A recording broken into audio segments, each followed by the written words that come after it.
Sometimes the truth is stranger than fiction, and today I'm going to tell you 3 stories that demonstrate that. But before we get into those stories, if you're a fan of the strange, dark, and mysterious delivered in story format, then you've come to the right place because that's all we do, and we upload 2, 3, even 4 times every week. So if that's of interest to you, please offer the like button a nice fresh donut. But don't tell them the powdered sugar on the donut is actually just baby powder. Also, please subscribe to our channel and turn on all notifications so you don't miss any of our weekly uploads. Okay, let's get into today's stories.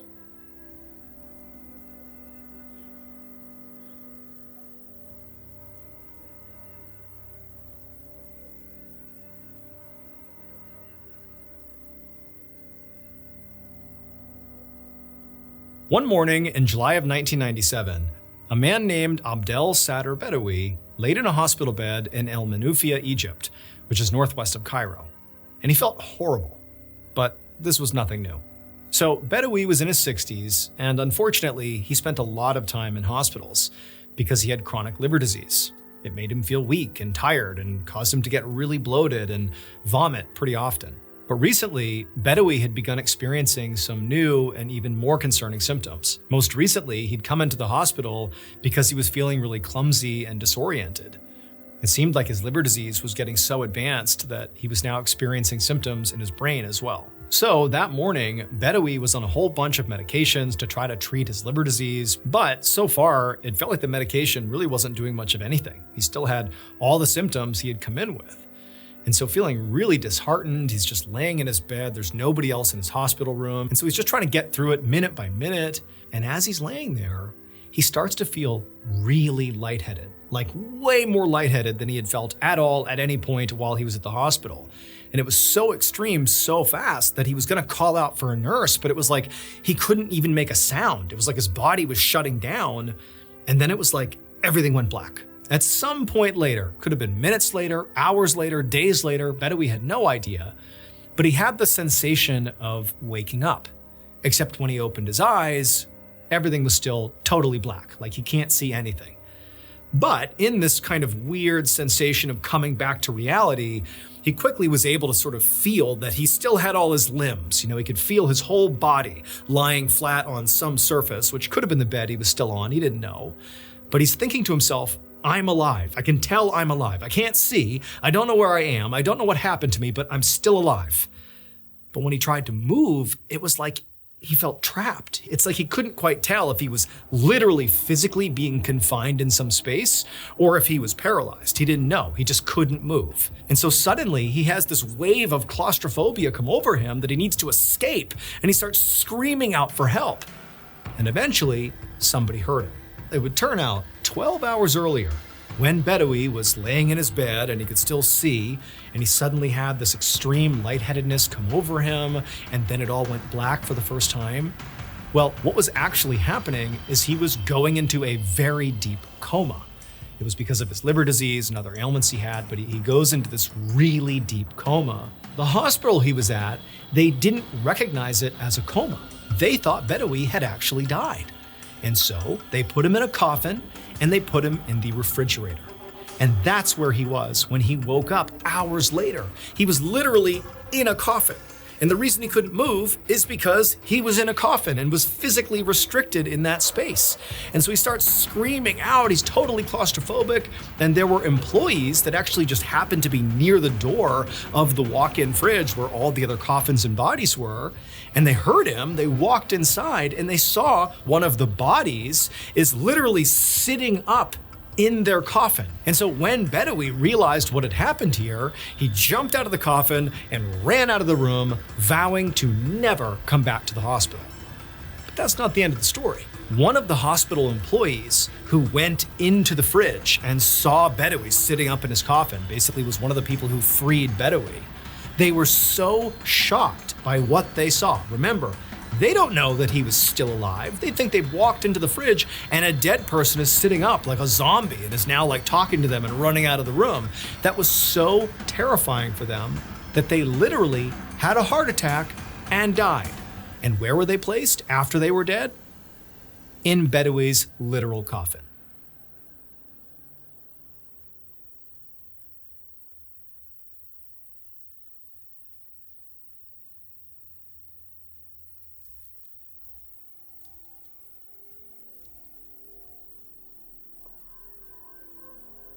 Early one morning in January of 1955, 25-year-old Carl Gilbert struggled to stay awake as he drove down a dark highway in rural Kansas.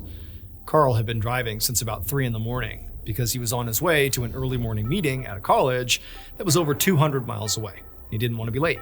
And so Carl, he took another sip of his coffee and rubbed his face to try and wake himself up, but his eyelids were so heavy and he really was struggling to focus on the road. So Carl was a recruiter, and so it was his job to drive around to different universities in Kansas and Oklahoma to try and recruit graduating seniors for his company. So as a result of that, he was used to waking up in the middle of the night and driving these long distances to get to these colleges. But despite this being sort of typical behavior for him, today he just felt like he was way more tired than normal. And so Carl yawned and drank some more coffee, and he could just feel his eyes getting heavier and heavier. And then at some point, he closed his eyes for what he wanted to be just for like a second, but it just felt like he couldn't quite open them again. And as he's sort of like blinking for this really long extended blink, he hears a voice in the car. He's all alone in his car. It's the middle of the night. He's by himself, but he hears a voice right behind him actually yell into his ear, "Guy, look out!" Carl, after hearing the voice, jolted upright. He opened his eyes and he realized he hadn't just blinked. He had fallen asleep at the wheel and was now speeding toward a concrete marker on the side of the highway. And so he grabbed the steering wheel and he yanked it just in time so that he only sideswiped the marker instead of a head-on collision, which almost certainly would have killed him. And so Carl, he jammed on the brakes and his car came to a screeching stop on the side of the road. And there, Carl just, he sat there just taking stock of how close he had just come to dying. His whole body was shaking, like he couldn't believe that had just happened. But eventually, he was able to calm down enough to get out of his car and assess the damage, because he did sideswipe that concrete marker.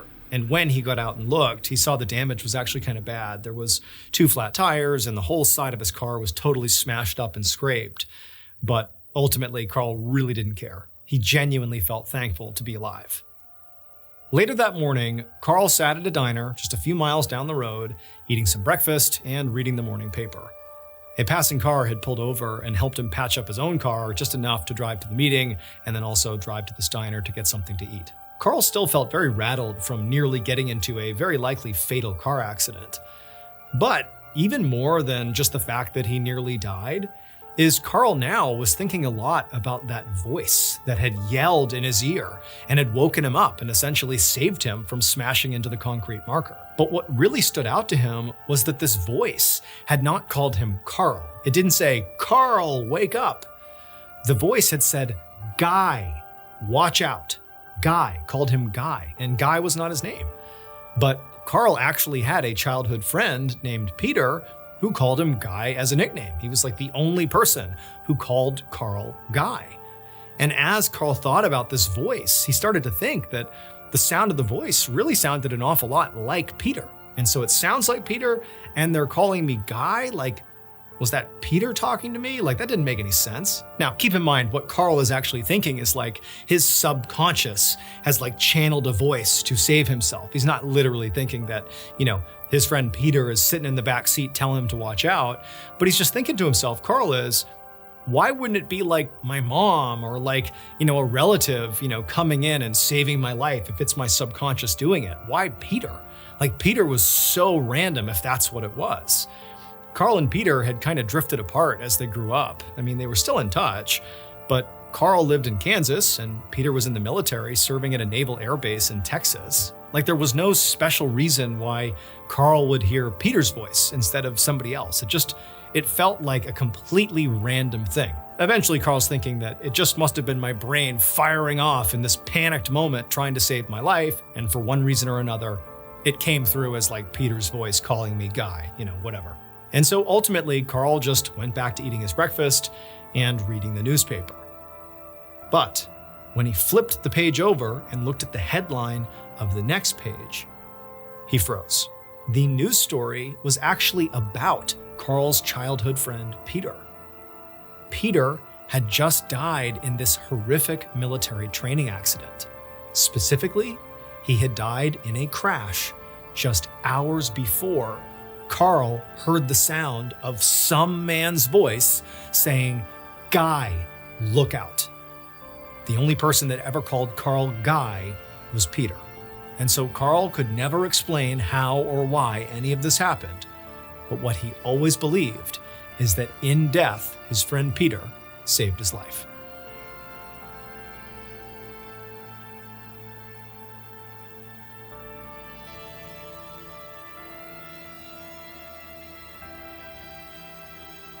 BetterHelp is the paid partner of today's video. Heaviness in your life doesn't usually announce itself. Typically, it just sort of hits you. For example, when I left the military and had to reintegrate back into civilian life, that meant I was leaving behind a clear mission, I was leaving behind tight-knit bonds and an identity that was built on service and purpose, while I was also trying to find my place in a world that felt very unfamiliar. And so this made me carry this really deep emotional weight that I was not expecting. Now, at the time, I kind of told myself that feeling, that heaviness inside of me, that it would just sort of pass with time. Once I get situated as a civilian, it'll just go away. But it didn't. And eventually, I began to wonder, why am I still struggling with this? Why do I still feel this really intense weight on me? Well, the reason for that is emotional weight does not just disappear because your life moves on. It stays with you unless you deal with it. That heaviness, it's not like a symbol of a failure in your life.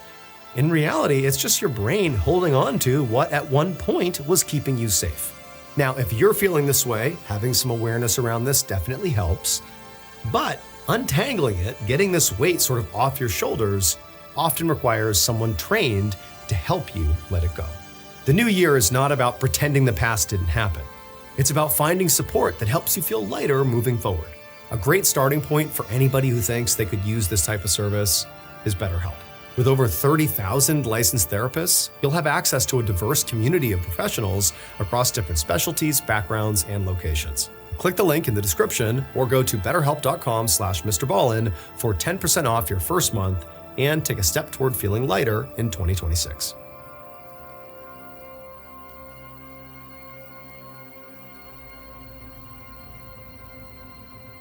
On the evening of December 12, 1966, a 44-year-old man named Jose Lorente knocked on the front door of an apartment in the Bronx, which is a neighborhood in New York City. The door opened up just a crack, and Jose saw this woman inside who was eyeing him kind of reluctantly. And then when she saw, who he was and what he was carrying, she kind of, opened the door just wide enough that Jose, and also the large bag he was carrying, could fit and come inside. Once Jose was inside, the woman immediately shut and bolted the door shut behind him. Then she led Jose into the living room, where her son, a 24-year-old man named Ivan Barbosa, was already sitting on the couch. Ivan looked like a guy who had not slept in weeks. And Jose, based on the story he had been told, could understand why. So Jose had a day job as a tailor, but he also had a second and much more unique job. He was a self-proclaimed psychic medium, and he conducted spiritual cleansings for people who believed they were being haunted, like Ivan. But Jose did not actually believe in ghosts. He was firmly a skeptic. Now, he marketed himself as a psychic medium, but he knew that the cleansings that he performed were not really supernatural. They were psychological. In his experience, if somebody believed they were being haunted, they were actually just suffering from something more mundane, like depression or grief or loneliness. And so when Jose would perform his cleansing ceremonies for these people, like he was about to do for Ivan, he would go in and act very convincing, like he believed what he was doing was truly supernatural. But what he knew he was actually doing was just kind of giving these people a placebo pill. He saw that after these ceremonies, the haunted people, they would feel much better. They believed that the haunting was gone, that they were free now. And in many cases, they would get much better. And so Jose, he knew he was misleading these people, but he felt like, the ends justified the means. And so on this day, Jose was here at this apartment to do one of these ceremonies for Ivan, because Ivan's mother had called Jose earlier that day and said that, Ivan was being haunted by the ghost of this old woman, and he wasn't sleeping, and he was a wreck, and they just really needed his help, and they had heard Jose was somebody who could help. So Jose sat down across from Ivan and just did what he always did. He spoke to Ivan and said, "Okay, tell me about the haunting." Ivan seemed really, really nervous, but once he sort of calmed down enough to talk, he sort of stammered out that there was this ghost, this old woman who would appear in his room basically every night, and she had been for months. But he said, this woman's expression, it seemed like every night she would get angrier and angrier, and it was just horrifying to the point where Ivan, he was terrified to go to his room to sleep at night. And so basically he wasn't sleeping. He was just like terrified all the time of this ghost. Jose nodded along very sympathetically, even though, secretly he did not believe Ivan was literally being haunted. But what he did believe is that Ivan did believe he was being haunted. And that's what mattered. That's really what he was here to fix. So eventually, after Ivan was done talking, Jose told him that he knew exactly how to help him.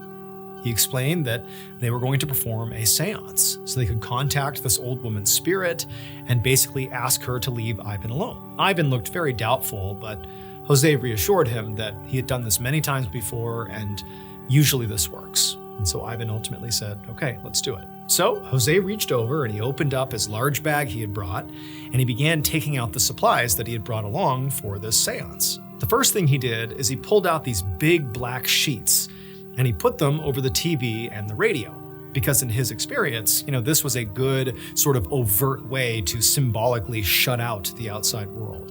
And then after that, he placed a bunch of small candles in a big circle basically around the living room.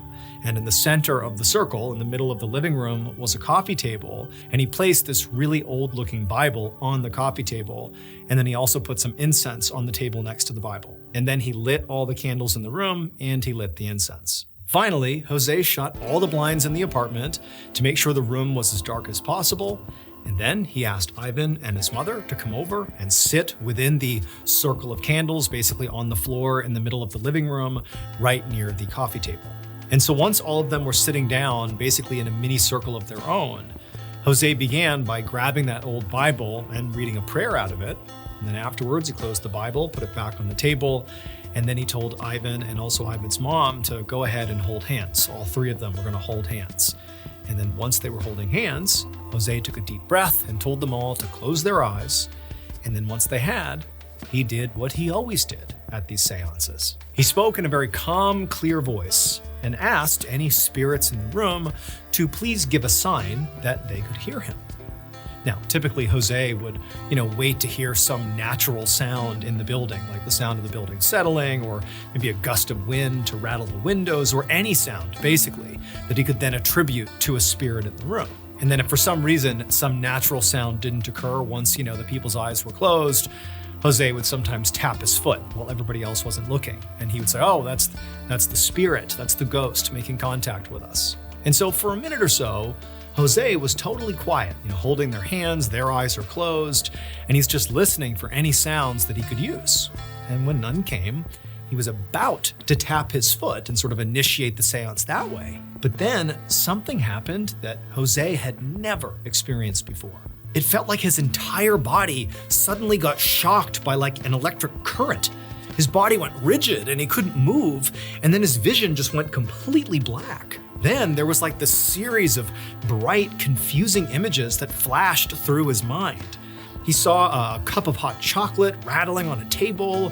He saw a bedsheet being torn by these dirty hands. He saw an open eye, a screaming mouth, a flash of red, then silver, then red again. The images cycled over and over in his mind so quickly they kind of became a blur. And suddenly Jose felt himself open his mouth and he wanted to scream out for help. But instead, he heard himself speak. But the voice that came out was not his own. It was like this high-pitched, gravelly shriek that almost seemed like it was coming through Jose from another world.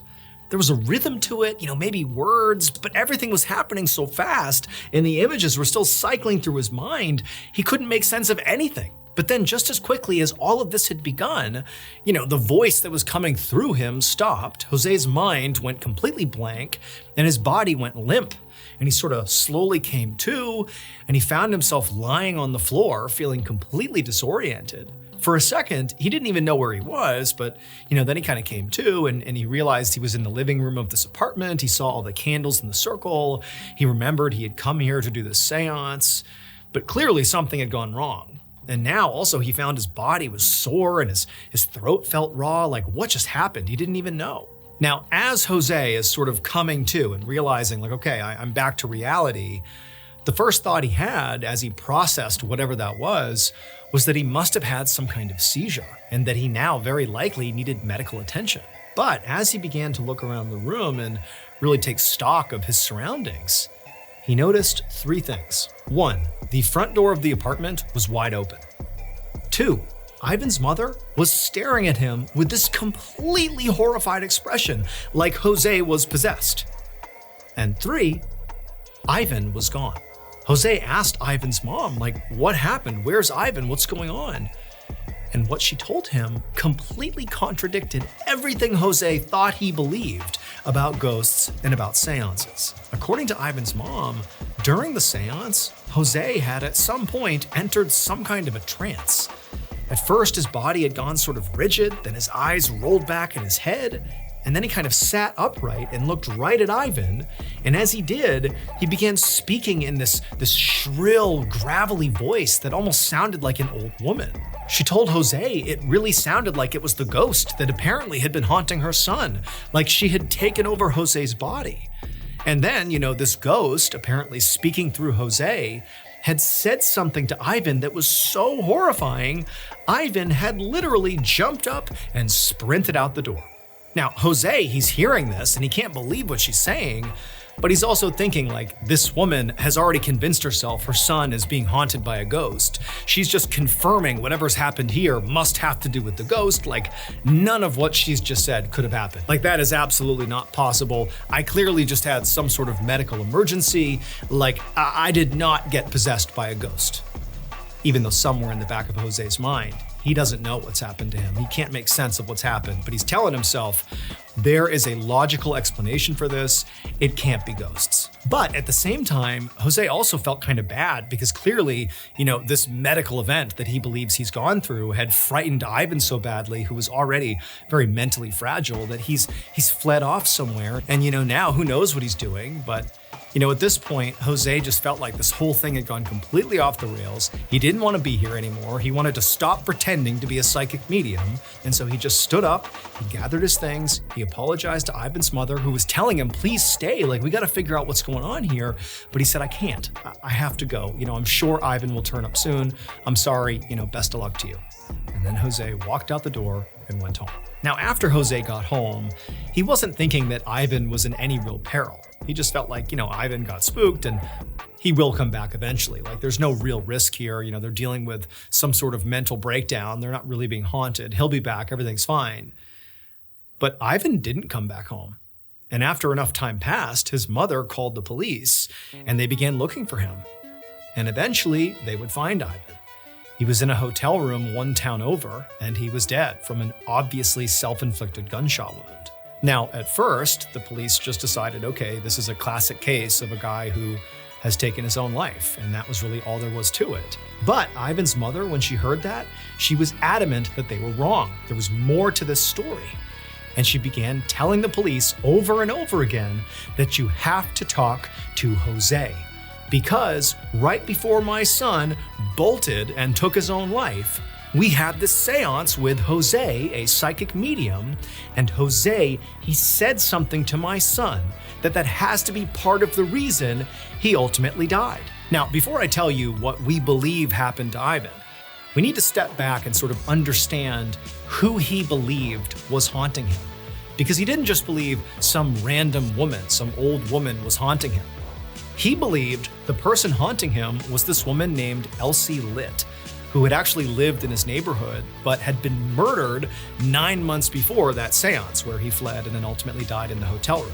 And her murder was unsolved. And so for Ivan, it was incredibly threatening to be seeing this woman who has been murdered and we don't know who's killed her, coming into his room at night, looking angrier and angrier. Ivan felt threatened by her. He felt genuinely terrified that this woman is like out for vengeance and he's sort of in her crosshairs. In essence, Ivan felt like he was sort of being blamed for this woman's murder, and she was here to sort of exact her revenge effectively on him. And so it was driving him crazy. He's terrified all the time. And so here comes Jose to have this seance, And what happens in the middle of this seance when Jose basically goes into this weird, seizure/possession is after he went into the state and he's kind of rigid for a second, his eyes are back in his head, he suddenly sits up and he looks right at Ivan and he says in that shrill, womanly voice, "You killed me and you're going to die the same way." And then he snapped out of the trance, doesn't remember any of it. But Ivan, he took this as like confirmation that she was after him. This ghost was targeting him and he was so scared, he literally just ran away. But ultimately, the ghost, persisted in his life, he lost his mind and ultimately took his life in the hotel room. And so Ivan's mother is like adamantly telling the police, "You gotta talk to Jose because he told my son, you killed me and you're gonna die the same way." And it sent him off running and now he's dead. And so the police, they're like, okay, I don't believe any of this. I don't believe that this seance was actually supernatural. I don't know what's going on here, but none of this makes any sense. However, Ivan's mother was so persistent that they would finally go and talk to Jose. And when police spoke to Jose and they asked him about the seance, he was like, "Oh my goodness, yeah, I did the seance. I don't believe in any of this stuff. And I don't know what happened. I think I had like a seizure or something. I don't even know what I was saying. I don't remember any of it. All I know is that, during the time that presumably I was possessed, I was just seeing these weird visions. That's really all I remember." And so the police asked him, like, "Well, what visions did you see? Humor us." And so Jose, he began to think about what he saw. He actually remembered really specifically a few images that stood out to him the most. And he said, "I saw this torn bed sheet that was being manipulated with these dirty hands. I saw a silver sliver, like a knife or something. And I saw a cup of hot chocolate kind of rattling on a table. But to be honest, I just think I was having a medical emergency. I don't really know what it was. And I came to, and Ivan's mom's convinced I was possessed by this woman. I have no idea what's going on. I gotta be honest, I don't have any memory of speaking to Ivan. I have no idea what happened here." Now, Jose really didn't think anything he was saying was particularly important. He thought what he was saying was kind of nonsensical, and the police would certainly not follow up on any of this. But the police, after he said, what he saw in his mind's eye, they said, "Tell us again what you saw, in this blackout you had." And so again, Jose went over it, talking about the bed sheet, the silver knife or whatever he saw, and the hot chocolate. And the police were astonished because it would turn out Elsie Litt, who had been murdered 9 months earlier, she had been strangled by a dirty bed sheet that had been wrapped around her neck. There had been a cup of hot chocolate on the bedside table where she was found, and she had been stabbed repeatedly with a silver knife. Those details were not public. Nobody knew those details, and Jose certainly had no reason to know those details, but here he is, potentially being possessed by the ghost of Elsie Litt, seeing images effectively of the crime scene. It was just too much. And so the police ultimately, based on the hallucinations that Jose had during the seance, did some digging into Ivan to see if maybe there's a reason Ivan's being targeted by this ghost. And it would turn out Ivan was the killer. He murdered Elsie Litt. And apparently her ghost came back to serve him justice. Police would officially close the Elsie murder investigation and would name Ivan as her killer. As for Jose, he could never explain what actually happened during that seance. But because of his experience, he never dabbled in the spirit world again.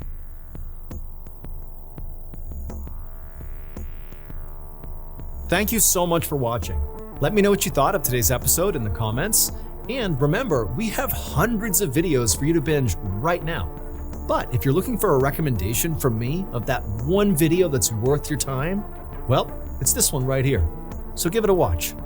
All right, until next time, see ya. Just after midnight on May 12, 2006, a man woke up inside of his quiet London suburb to the sound of pounding on his front door. He immediately got up and went and answered it, and he found one of his neighbors standing outside looking completely shocked. And the neighbor told the man that something horrible had happened to his sister. And so right away after hearing this, the man left his house and sprinted down the road towards his sister's house. And as he was running, he was terrified of what he was going to find because he was always warning his sister to be more careful, but she never listened. And then when he got to his sister's house, the first thing he saw was a trail of blood leading down her driveway. But before we get into today's story, if you're a fan of the strange, dark, and mysterious delivered in story format, then you've come to the right place because that's all we do, and we upload 2, 3, even 4 times a week. So if that's of interest to you, the next time the like button is waiting for a very important piece of mail, make sure you sit outside near their mailbox, wait for it to arrive, and then immediately take it and put it in the shredder. Also, please subscribe to our channel and turn on all notifications so you don't miss any of our weekly uploads. Okay, let's get into today's story.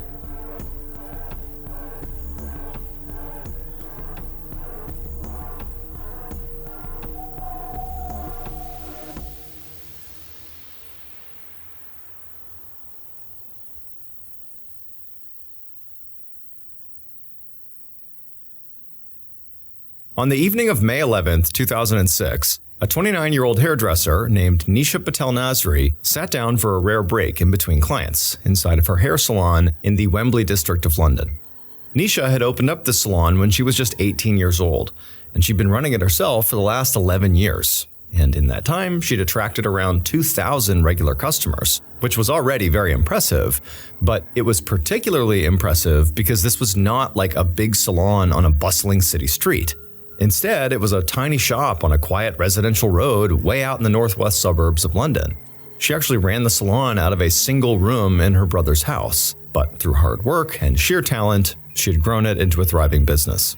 Now, generally speaking, Nisha was glad to be busy, because if she was busy, it meant she was making money. But sometimes, like right this second, stopping and kind of kicking back and relaxing for a second when she could felt very welcome. So she plopped down into a salon chair, she grabbed the morning paper, and she started reading it. The front page story was about how the government had just released its report on the previous year's July 7th bombings, which were a series of terrorist attacks that had taken place on London's trains and buses during the morning rush hour.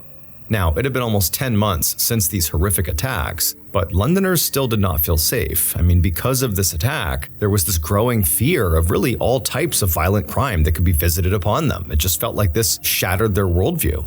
And Nisha, more than most people, could really understand why people felt that way. In fact, she personally had experienced an attempted home invasion recently. Just 5 days ago, when Nisha had been at her house, located about a block away from the salon, she had been making dinner when she'd begun to hear the front mail slot rattling. So on her front door, there was a slot that could open up from the outside where the mail person could slide mail into her house. Now, when Nisha heard this, she didn't immediately, panic. It's pretty normal for mail to be dropped off through her door. But, she was curious, so she walked to the front of the house and she looked out the window to see who it was. Was it the mail person? Was it a neighbor? Was it a friend? But when she looked out, it was none of those people. It were these 3 men wearing dark clothes who she didn't know who they were, and they were clearly trying to break into her house. But these men had picked the wrong house to rob, because in addition to being a hairdresser, Nisha was also a special constable, which was basically a part-time volunteer police officer. So instead of her, hiding or calling for help, she'd just gone out to confront the men herself. And they'd been so caught off guard by how confidently she strode out there and called them off that they'd literally just turned and ran away. Now, even though Nisha had really handled this quite well and basically scared these guys away, it left her feeling really unsettled. And so that, combined with the lasting trauma that Londoners felt because of the bombings of the year before, Nisha these days was feeling very much on edge. However, every time Nisha found herself sort of defaulting to that victim mindset, being fearful that something else terrible is going to happen to her, she would remind herself that, she was a special constable, and whatever problems were thrown her way, she would handle them like she always did. But even though for Nisha that was sort of a confidence booster, for other people in Nisha's family, they weren't so thrilled she was a special constable. In particular, her older brother, Caden, the one who actually owned the house where Nisha ran her salon, he had pleaded with her not to join the special constable program because he felt like the work was way too dangerous. There were constantly stories in the papers about attacks on police. And unlike full-time officers, special constables were not authorized to use weapons to defend themselves. But for Nisha, that had never been an issue. She felt very proud of what she was doing, especially now that everybody was so on edge after the July 7th bombings. Now was the time for people to continue to step up and keep London safe, and so she felt like that's what she was doing. And so as Nisha finished reading the front page of the paper, she heard a bell jingle on the front door of the salon. So she tucked the newspaper away, hopped up, and went to go greet her next client. Later that night, around 10 p.m., Nisha closed up shop and swept the salon floor. And then a few minutes later, she heard the front door jingle again, and she looked up and saw her husband, whose name was Fadi Nasri, walking in with a paper bag of takeout food. Nisha instinctively shouted up the stairs for her brother, Caton, who had come home from work earlier that evening and had been hanging out in his part of the house since then. And a moment later, he came down the stairs to join the couple for some food. Fadi spread out the plastic containers of Indian food on the coffee table in the waiting area, and Caton began eating, while Fadi went ahead and sat down in Nisha's salon chair to get his haircut. And Nisha was even more careful than usual with his haircut, because she and her husband were going to their brother's wedding in a couple of days, and Nisha and Fadi knew they'd be in all the wedding pictures, and so they wanted to look their best. While she cut Fadi's hair, she helped her brother talk through preparations for the wedding. Their mother and father had both passed away years ago, so when it came to big family events like this, the two siblings were kind of on their own. Caton reminisced about how he'd given Nisha away at her own wedding, which was exactly 3 years ago yesterday, since their own father couldn't. Nisha smiled as she continued cutting Fadi's hair. Thinking about their wedding anniversary reminded her how grateful she was for her husband and the life they'd built together since. A few months after they had gotten married, Nisha had loaned Fadi some money to open up a limousine rental company, and his business had really taken off. And Nisha was proud to see her husband working these long hours and making great money. It felt like they really were a team, two ambitious, successful business owners working together to build a better future. Once Fadi's haircut was done, Nisha called Caton over and she gave him a pre-wedding trim as well. And as she finished up, Caton asked her if maybe she wanted to spend the night here at his house. He was still rattled by that attempted break-in at Nisha's house a couple of days earlier, and he really didn't feel like she was safe in her own home. But Nisha said, no, we're fine. So around 11 p.m., Nisha and her husband Fadi walked back to their house, which was, again, right around the corner. Their house was a cream-colored, two-story home with red shingles on the roof. And along with Fadi's car in the driveway, there was a stretch limo and a Humvee parked on the curb that Fadi used for work, and which both very much stood out in their middle-class neighborhood. Nisha unlocked the door and then tossed her phone and keys on the sofa and then went upstairs to get ready for bed. But while she was in the bathroom washing her face, Fadi popped his head in and told her he was heading out to go meet with his friend to go play snooker, which is a way of saying pool, but in the UK. Now, Nisha was not offended that he wanted to go out and see his friend, like that was fine. But in reality, she and her husband had been talking about wanting to start a family.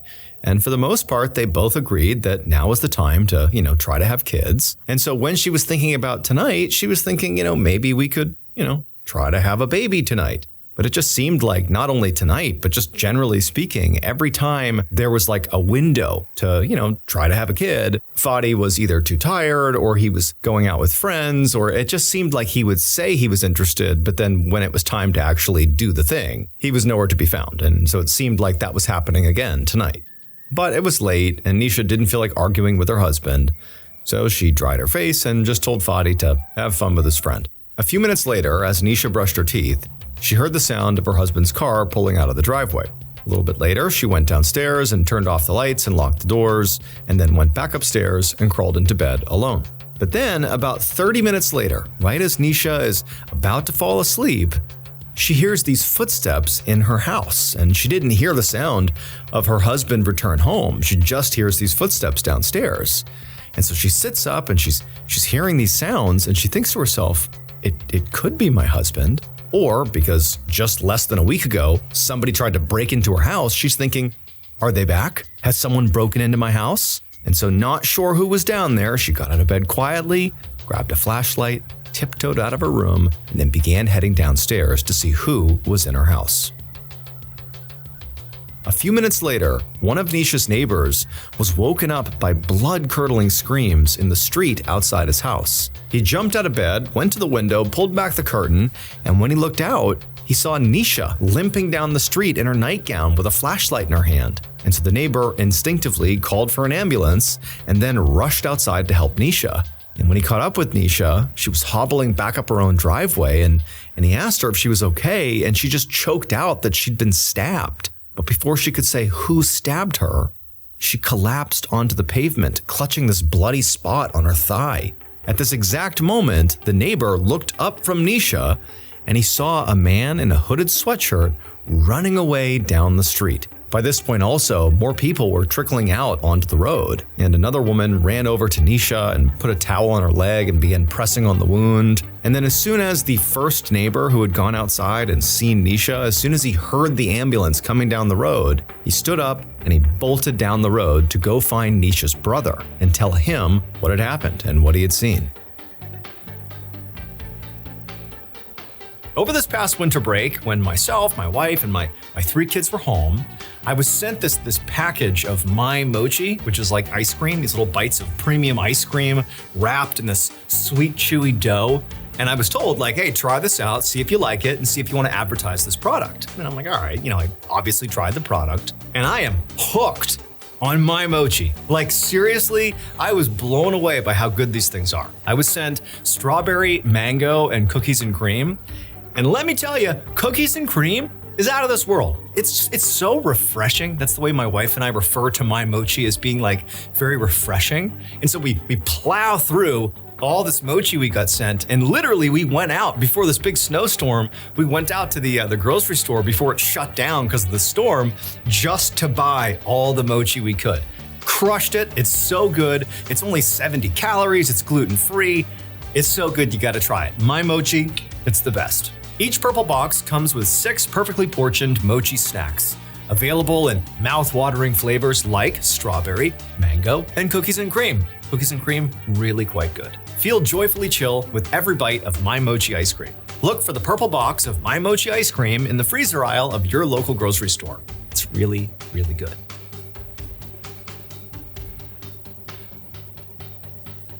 Just moments later, a few minutes before midnight, Detective Chief Inspector Nick Scola felt his pager buzz. He was an experienced detective working out of the Wembley station, and that night he was the senior investigator on call in case any major crimes happened. He'd been hoping he could get through the shift without any emergencies, but when he called the station to see what that pager buzz was about, he could tell, there was clearly an emergency because the dispatcher told him to go to 17 Sudbury Avenue as quickly as possible. And so Scola hopped in his car, and a few minutes later, he pulled up to a very chaotic scene on a residential street.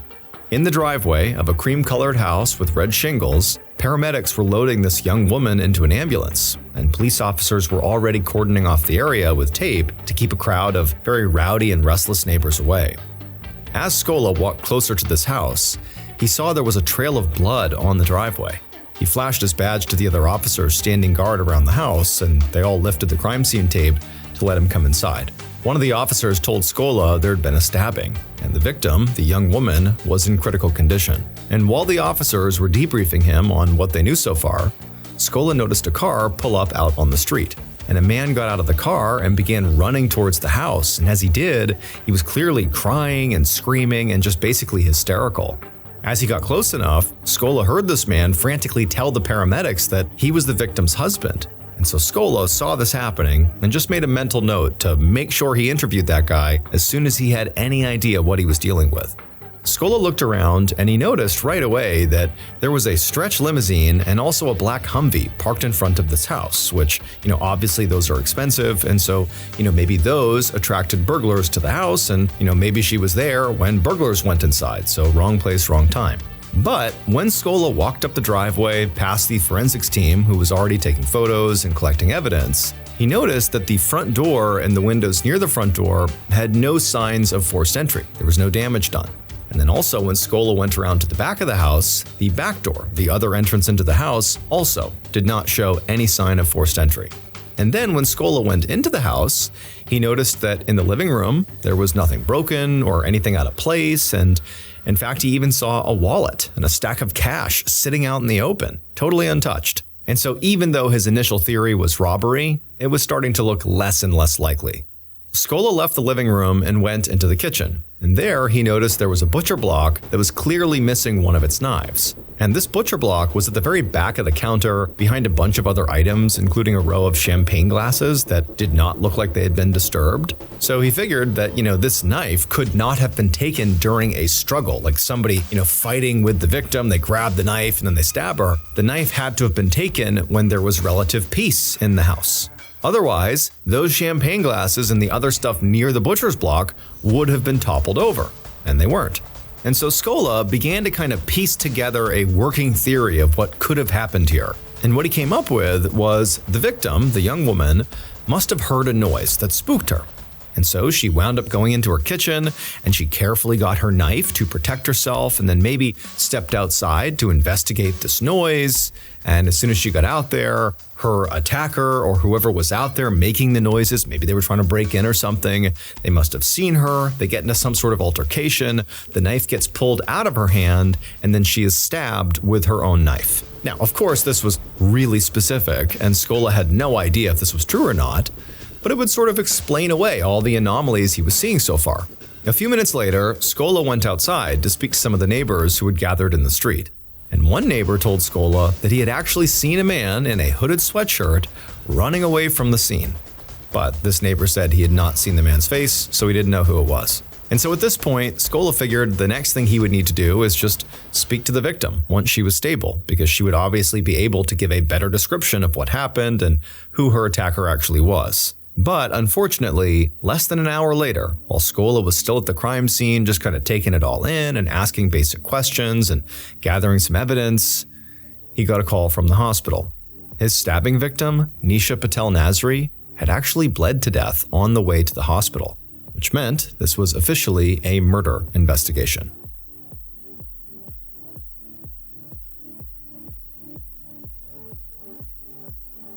The next morning, after Detective Scola was finally done processing the scene, he walked into the Wembley police station, and it was unusually quiet. The other officers looked very somber.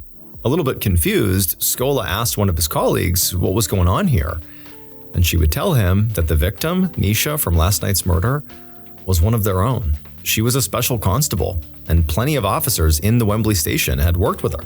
And so Scola now understood, what a gut punch this really was. But also, this information was pretty interesting to Scola. Because at first, he thought Nisha was killed in like a random robbery gone wrong. But now, Scola wondered if this murder was not random at all. Maybe Nisha was being targeted because she was a police officer. Maybe there was a criminal who she had put behind bars or prosecuted in some way that was out to get her. And when Scola began doing some digging on Nisha and some of her police work, he learned that Nisha had actually had somebody try to break into her house a few days earlier. There were these 3 men that she had basically scared off when they had tried to break into her house. And so now Scola's thinking that can't be a coincidence. And so right away, a team of officers got to work trying to figure out the identities of those 3 men who had attempted to break into Nisha's house the first time. And so while the officers did that, Scola headed back to the crime scene to go see if he could find that knife that was missing from the kitchen. He figured at this point that had to be the murder weapon, and if it was, the killer's fingerprints or DNA could be on the knife. When Scola pulled up on Sudbury Avenue a little bit later, he saw swarms of reporters and TV cameras crowding around the house, where the crime scene tape was still up, keeping them back. And as Scola approached the house, a reporter noticed him and ran towards him with a microphone and began asking him questions. Namely, did the police have any idea why a special constable had been murdered at her own home? But Scola brushed the reporter off. He was not about to talk about this case yet. He really did not have any information to give up anyways. And he ducked under the police tape. Once inside the cordoned off area, Scola saw there were dozens of officers already scouring the area looking for this missing knife, dumping out trash cans and digging through the bushes. Scola caught one of the investigators' eyes and she kind of shrugged, which Scola took to mean that they hadn't found it yet. Scola also watched as 2 other officers hauled this high-powered vacuum out of a truck and over to a storm drain on the curb. And then they turned on this vacuum and began sucking up everything out of the drain, presumably to look for this knife. Scola walked over to them right as they began sifting through what they had sucked up. The vacuum had pulled up a whole bunch of stuff between leaves and trash and food wrappers, but ultimately there was no knife. Scola figured the killer must have dumped this knife somewhere near the crime scene, because they couldn't have gotten far before they realized they needed to get rid of it. And so Scola felt confident that this knife was going to turn up eventually. They just had to keep on looking.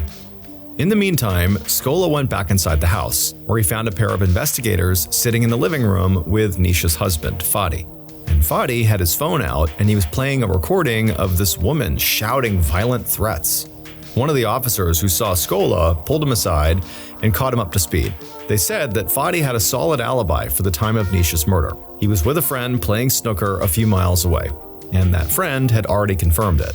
And the officer also told Scola that Fadi had come forward and said that he already had a pretty good idea of who might have killed his wife. And so Scola sat down on the couch next to Fadi, and Fadi at that point started his story from the beginning. He said that 2 months ago, he'd gotten into a feud with a rival limo business owner in Scotland. He said that he had sold a Humvee to this other company under the condition that after the sale, Fadi could borrow it back for one last job.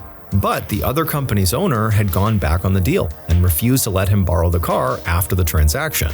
So in a moment of what he was calling poor judgment, Fadi had traveled to Scotland, rented the Humvee under a fake name, and driven it all the way back to London.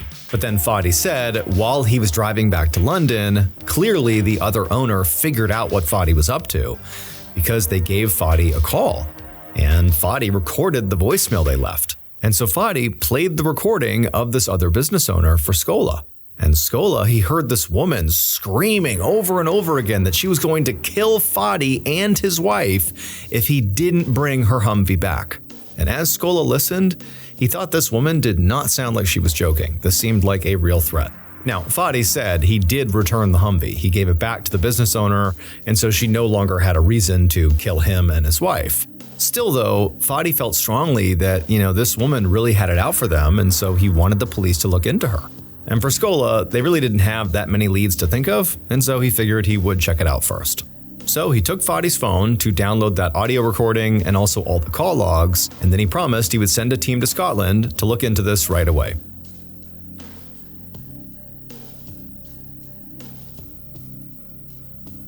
One afternoon, about a month later, Detective Scola sat in his office alone, going over the case files again and again. He was stressed because the media had been covering Nisha's murder since day one, and there was a lot of public pressure to solve this case. But the police had been investigating it really aggressively for a month, but realistically had almost nothing to show for it. Ever since Scola's last conversation with Fadi, the investigation had been moving very slowly. Some detectives had gone to Scotland to look into this rival business owner angle who had, supposedly threatened Fadi and his wife, but they hadn't found anything notable. So that lead was looking like a bust. Also, the homicide team had not been able to identify those 3 men who had attempted to break into Nisha's house 5 days before she was killed. Scola and his team had interviewed Nisha's family, her friends, her neighbors, but so far they had not been able to identify any likely suspects, again outside of that business owner in Scotland. It just didn't seem like there was anyone who would have wanted to hurt Nisha. She was liked and respected by basically everyone they spoke to. However, there had been one pretty significant development in the case over the past month, and it was that police had finally found a knife that looked similar to the one missing from Nisha's kitchen. It was found in a storm drain about a block away from her house. However, Scola was still waiting for the crime lab to actually determine whether it was the murder weapon or not. But just then, Scola got a phone call, and it was someone from the crime lab. And they told him that after analyzing this knife, they had found traces of Nisha's blood on the blade. So this definitely was the murder weapon. For the first time in weeks, Scola felt really optimistic. He finally had a real piece of hard evidence, a fresh clue here to really lead this investigation. And now he needed all hands on deck. So he hung up the phone and then gathered his team for a meeting. And then once they were all together, he told the other detectives that they had found the murder weapon. But they had to keep their discovery a secret. If the killer found out police had this knife, they might panic and flee. And so to avoid jeopardizing the investigation, Scola wanted to keep the discovery out of the press. After everybody was aligned on that, the next step in the investigation was that Scola was going to send officers out to collect video from all the security cameras near where the knife had been found. London is one of the most heavily surveilled cities in the entire world, with hundreds of thousands of CCTV cameras everywhere. So Scola figured one of those cameras must have captured the person who dropped that knife into the drain. The homicide squad would spend the rest of the week combing through countless hours of CCTV footage from the area, hoping to find the moment when the knife got dropped in the storm drain. But it was like trying to find a needle in a haystack. However, after about a week of this, another detective eagerly called Scola over to his computer. He said he had finally found something that could be useful. And so Scola walked over, and the detective said that the footage he was looking at, which was paused at the moment, was of a CCTV camera taken from a shop that was on the same road as the storm drain. And so Scola bent down and stared at the screen as the detective hit play on the video. Now, the storm drain itself was just barely out of frame, but the camera clearly captured the glow of headlights as a car pulled up near the storm drain. The car stopped there for about 7 seconds. And even though you cannot see anybody getting out and disposing of a knife into the drain, the car was stopped long enough that somebody could have done that before the car took off again. But critically, when this car took off again, it passed through this camera's frame very clearly. And as the car drove past the storefront, the detective paused the camera. As soon as he did, Scola leaned in closer to get a better look at this car. Now, the video was dark and grainy, so right away it was impossible to read the license plate on the car. But despite the graininess, there definitely were a few identifying details Scola could make out. The car was clearly a gray Audi, and there was an antenna in the center of the roof, and also one of the lights above the license plate was not working. Now, Scola knew there were literally tens of thousands of Audis in London. And so they knew the only way they'd track this one down is by sending officers out into the street to literally look for it. But really what they're looking for is Audis that have that antenna on the roof and a light that doesn't work in front. Now, of course, this was going to be extremely time-consuming, but Scola felt like they didn't have a better lead here. And so they began this process. And for the next few weeks, that's all they were doing, just out on the streets canvassing for this Audi. And they didn't find it. And so as this investigation was feeling like it was about to hit another dead end, Scola felt like he just couldn't let that happen. There was too much pressure on him to get this done. But then suddenly, he thought about something that he'd totally put out of his mind. Fadi's phone. They'd actually taken the phone from Fadi 2 months ago to download that voicemail and also download the call log, but they actually hadn't given it back to Fadi yet. They were just holding the phone in evidence right now. Now, Scola felt like that audio message on the phone really had not amounted to anything and likely wouldn't. But Scola figured, why don't we look in that phone to see what else is on there? Maybe there were fresh clues about who might have wanted to hurt Nisha. So he assigned one of his forensic techs to download everything from Fadi's phone onto a drive. And then once they had done that, Scola took this drive and he plugged it into his computer and began sorting through all this data. He saw a photo that caught his eye. The photo was of a woman's thigh, and she was clearly lying in a bed in what looked like a hotel room. And even with the bright flash and poor camera quality, Scola could tell that the woman's skin was pale white, and so it was definitely not Nisha's leg.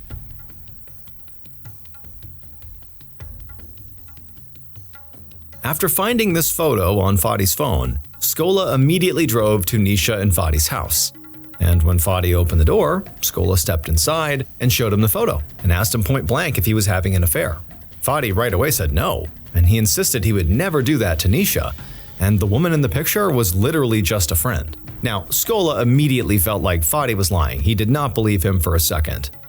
But there was no way to, force Fadi to tell the truth. And so ultimately, all Scola could do was just leave, get back in his car, go back to the station. And on the drive there, he wondered to himself if he had sort of just blown that opportunity. Should he have waited for more solid evidence before confronting Fadi? But he was also thinking that, there's so much pressure on him to solve this case, that he just had to make moves like this, take some chances. And so it is what it is. When Scola got to the precinct, he parked his car and he went in his office to think. And almost as soon as he sat down, there was a knock at the door. It was a man named Sid Shenoy, who was the family liaison officer who'd been working with Nisha's family. His job was to support the grieving family and communicate with them throughout the investigation. And so as a result of this role he was playing, Sid had created a level of trust with the family that really none of the other detectives had with the family. And Shenoy, when he walked in the room, told Scola that he'd just gotten a really interesting call from Fadi. He said Fadi had confessed to something that he'd basically been too afraid to tell Scola in person when he had just been visiting him, a couple minutes ago. And so Shenoy told Scola that you really ought to call Fadi and let him tell you what he just told me. And so right away, that's what Scola did. He called Fadi. And Fadi, when he picked up, he sounded very nervous and anxious and ashamed as he broke down and admitted that actually, yes, he was having an affair. He had lied. He said the leg in the photo belonged to a woman named Laura Mocking, and she was a Lithuanian sex worker who he'd been seeing for 3 months before his wife's death. Fadi said the reason he had lied to Scola is because he didn't want Nisha's family to find out he'd been cheating on her. But Scola knew there was also another obvious reason to lie here, because an affair would clearly give Fadi a motive to kill his wife. Fadi had been crossed off the suspect list at this point just based on his alibi. But this affair now made him look very suspicious. However, Scola just felt like it just didn't make sense that Fadi would be the killer. Number one, he did have a strong alibi. And also two, apart from hiding this affair, which you could justify, you could say that obviously he didn't want ripple effect damage on the family or something. He'd been very cooperative with the investigation. He'd given them his phone, which had this damning photo on it. He'd sort of been very forthright. And so a new theory began to take hold in Scola's mind. If Fadi wasn't the killer, maybe it was possible that his mistress, Laura, was, or at least was directly involved in some way. She would have all the reason in the world to want to get rid of Nisha. So on September 1st, almost 4 months after Nisha was murdered, her husband's mistress, Laura Mocking, was brought into the station on suspicion of murder. In the interrogation room, detectives confronted her with all the evidence they had gathered that showed her relationship with Fadi was not just a casual affair. The two of them had met at a brothel where Laura was working as a sex worker, but eventually she stopped charging him to see her, which likely meant she must have developed real feelings for him. And so the detectives suggested that, if Nisha was gone for good, Laura would have Fadi all to herself. Laura insisted she did not know anything about the murder, and then she gave them a solid alibi. But that didn't mean much, because eyewitnesses thought they saw a man in a hooded sweatshirt running away after Nisha was stabbed. So the working theory was if Laura was involved in this murder, it was pretty likely that she had hired somebody else to do the dirty work. However, the detectives did not have real evidence, and so despite their suspicions, they had to release her. And then once again, they were back at square one.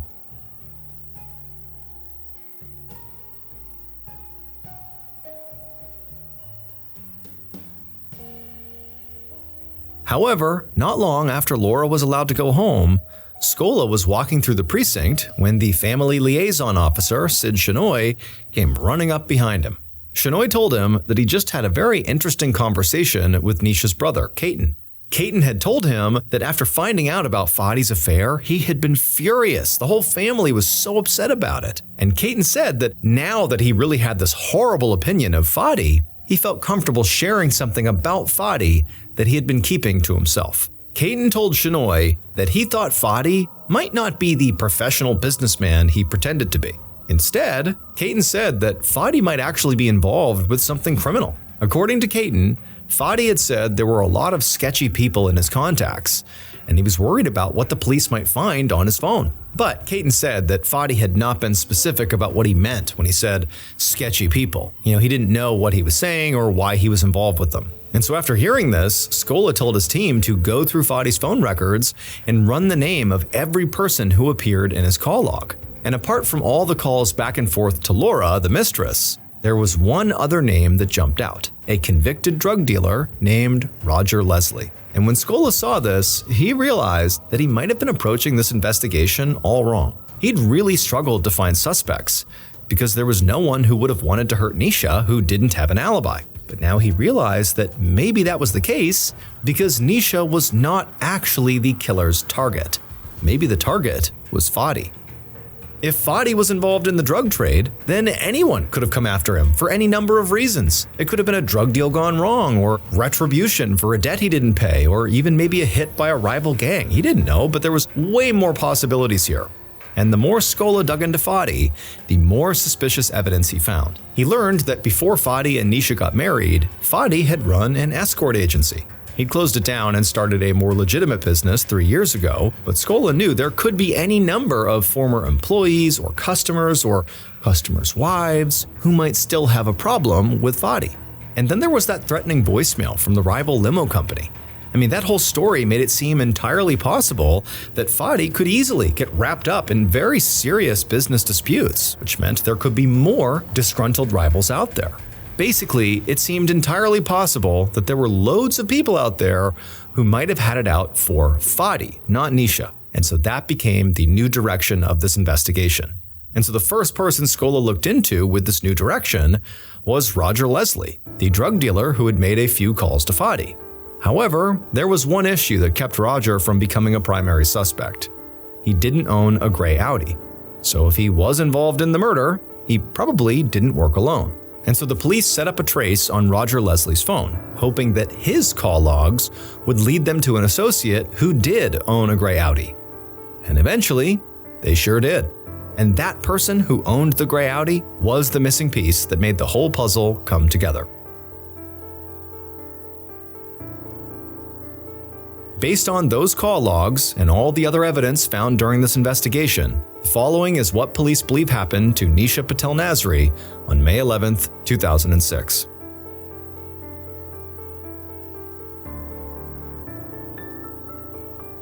Around 11:50 p.m., just as Nisha was falling asleep, the killer pulled up to her house in the passenger seat of a gray Audi. The driver waited in the car while the killer got out and crept around to the back of the house. And as he walked to the back of the house, he kept looking in the windows to confirm all the lights were out. And they were. And then when he got to the back door, he pulled out a key he'd managed to get his hands on to open it up. And then once the door was open, he stepped inside. The killer slowly moved through the kitchen and then stopped because he heard the floorboards upstairs creaking. And so he held his breath as he realized that somebody upstairs was making their way downstairs. They were caught. The killer didn't know what to do. They hadn't prepared for this at all. He thought everybody in the house would be asleep. So he panicked and he reached over and pulled a knife out of that butcher's block in the kitchen and then ducked behind a wall to hide. He heard the footsteps getting closer and closer and he's trying his best to hide. And then he saw a beam of a flashlight make its way into the kitchen, and then it comes across and lands squarely right on them. And the person holding that flashlight was Fadi's wife, Nisha. When Nisha saw the killer, she screamed and ran for the front door.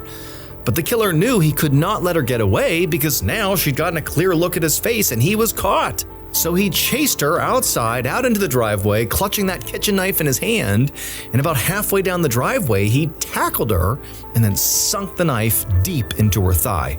Nisha actually managed to fight him off despite this gaping wound in her leg, and she scrambled up and began running down the street screaming for help. And at this point, the killer saw lights coming on in the neighbors' houses, and his heart was pounding, and he knew that Nisha was no longer his biggest problem. He had to get out of here immediately before anybody on the block saw his face too. So he just sprinted back to the Audi where the driver was still waiting for him, and he told the driver to go, just take off, drive out of here. And so the driver, they did just that, but they were panicked and confused, and as they're going around the corner, they're asking the killer, like, what just happened? I mean, as far as the driver knew, they were only here to pick up some ecstasy for a drug deal. They did not expect anybody to get stabbed. But the killer just snapped at the driver to stop talking about it because he hadn't expected the night to go this way either. It was a total mess. And so at this point, the killer looked down at the bloody knife that was still in his hand, and he realized he had to get rid of it. And so he told the driver to just pull over. And so the driver did. They pulled over to the curb on this commercial street just a block away from Nisha's house, and the killer quickly opened up the door and threw the knife into a nearby storm drain.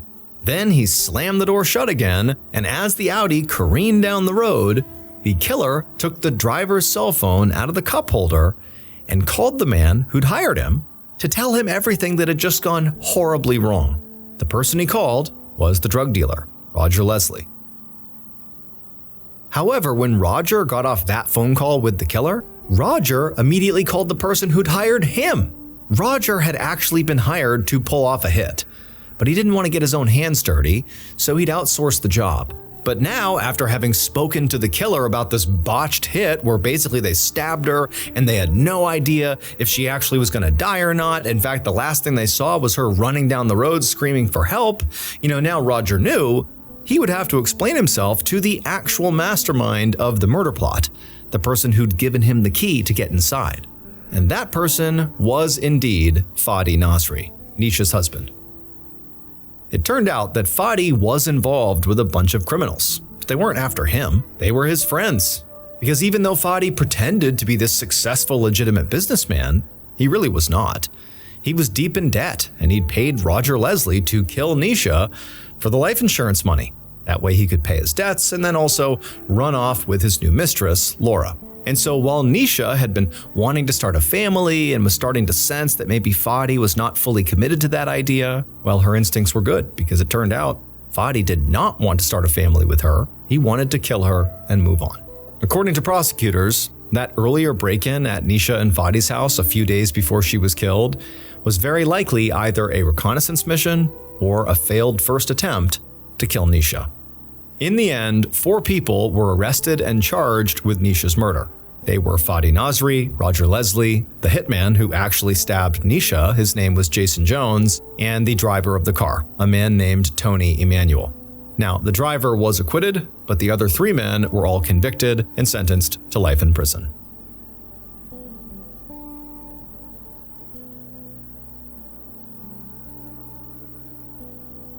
Thank you so much for watching. Let me know what you thought of today's episode in the comments. And remember, we have a whole playlist of true crime episodes ready for you to binge right now. So click here and give them a watch. All right, until next time, see ya.